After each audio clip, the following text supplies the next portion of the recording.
तेबे आज अर्थात 20 जून शुक्रवार आजिकार पाणीपाग अपडेट आसी जाइछि। बंगोपसागर में सृष्टि होइथिबा लघुचाप प्रभाव में आउ 4 दिन राज्य लागी रहिबो वर्षा।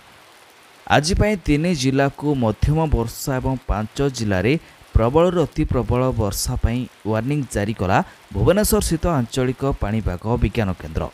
3टी जिला को येलो वार्निंग जारी कर जाइछि। उक्त जिलागुड़िक सामान्य मध्यम धरणर वर्षा हेबो, अर्थात 7 ରୁ 11 सेंटीमीटर पर्यंत वर्षा हो पारे। यापर बाकी 5टी जिला को प्रबल अति प्रबल वर्षा ऑरेंज वार्निंग अर्थात कमला रंगर वार्निंग जारी कर जाइछि।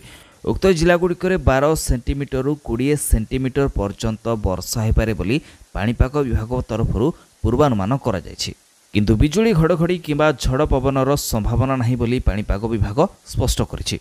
तेबे आज क्यों जिला को सबू क्यों रंगर वार्निंग जारी कर जाइछि, क्यों जिले में प्रबल वर्षा, क्यों जिलागुड़िक प्रबल अति प्रबल वर्षा हेब, ता सहित लघुचाप को नहीं संपूर्ण खबरटी कौन रही विषय संपूर्ण विवरणी जानापी हेले वीडियो को शेष पर्यंत देखंतु। ता सहित चैनल को नुआ कर आसी आम चैनल कवरेज ओडिया को सब्सक्राइब करने सहित नोटिफिकेशन को मध्य ऑन कर दिंतु। प्रतिदिन पाणीपाग संबंधी समस्त अपडेट सूचना सबू पाइपारे।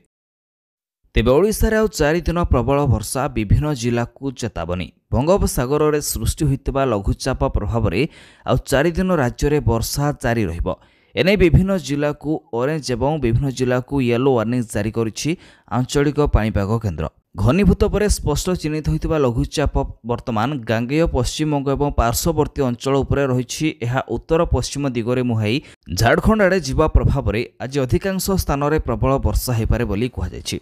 तेबे लघुचाप प्रभाव 24 तारिख पर्यंत राज्य में देखा मिलिबो बोली जଣାपड़ी।